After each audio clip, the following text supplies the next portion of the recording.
tuần trong vắt chữ do người tua lỡ món người thao khi chỉ đắc hòa bảo ở trong người bóng đu ta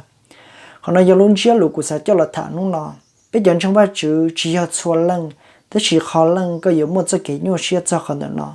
chú sáng có đủ chẳng ý lăng có nghĩa có gì chính chẳng có ý tu tu ý tu sai chú sáng cho có đủ do ý tu nghĩa chế có đủ gì chính chẳng có chả mình nhọ chính chẳng chú sáng cho có đủ do gì chế con chẳng có đủ bao nhiêu chả mình nhọ con nhẹ có chiều ya nhẹ bao chỉ ya là chính chẳng,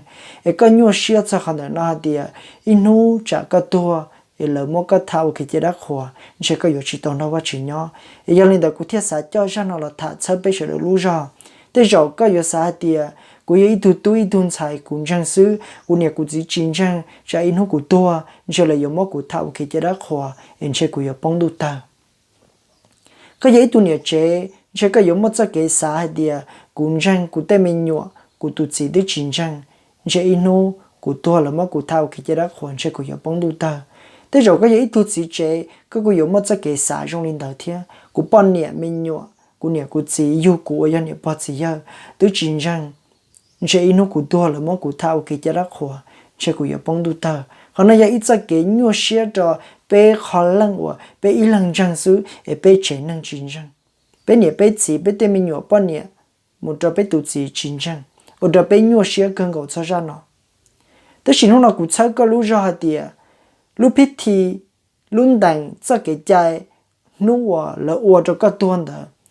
有uo chỉ tàu cho cái bóng đu tàu, thế 有 uo chỉ tàu cho cái tàu nhẫn đu chân chân, giờ cái gì tuần chân là, mua gì xu là, nó cái tua, cái chuyện năng cho cái một thao cái chỉ đắc hòa, là yên chỉ uo tàu cho cái bóng đu tàu. Cái gì tu ở tới chính trang và chữ nó có tua chọn trang chỉ mua cái khẩu tha đó họ chỉ muốn lên thứ tha co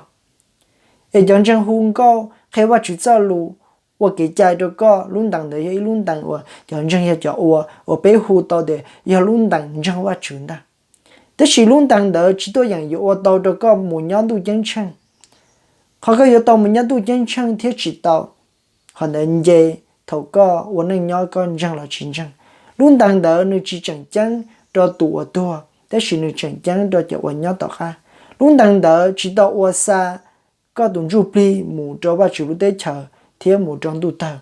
Thế chỉ luôn đang đợi dạo qua sáu cho chợ quần nâng nhau lú rò, qua trăm mông rong cho chợ chỉ đông răng, gọi là tua bỏ, là tua báo, tua nọ cho, hay tiệt cho cái răng yan răng đi trả sư. Còn này họ chẳng chắn, có sáu nhua xia, sáu khâu rò. Giờ cái gì tu và cái ý lăng răng cái này cái gì chính răng cái gì tu tu ý tu sai là cái chính răng cái sản xuất sẽ rất hẳn đó cái gì tu nhẹ chế cái tu gì chính răng cái chả mình nhọ chính răng là cái chính răng sản xuất sẽ rất hẳn đó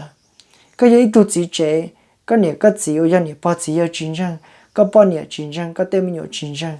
là cái chính răng cái sản xuất sẽ rất hẳn đó sản xuất sẽ đi chả là một cái tha và cái chế đã khỏi thì cái yếu chỉ tồn đó và chỉ nhau, cái chất cho hắn đó, họ yếu ở cái bóng đu ta, thế chỉ bóng dây thầu cái vấn đề nhau con răng, thế chính trang sư, lúc biết thì luôn đang họ cái trái đó, chỉ ở cái bóng đu ta, thế chỉ ở cái tàu nhẫn đu chân chân, họ yếu ở cái tàu nhẫn đu chân chân, thế bóng đu ta hắn đó ya con răng, Giêsu bảo lý cha, cho thầu cái chuyện vấn đề nhau cho luôn địa tế nó, giờ lên đầu rau nó là cũng cho là thả một luôn bề hạt tiệt.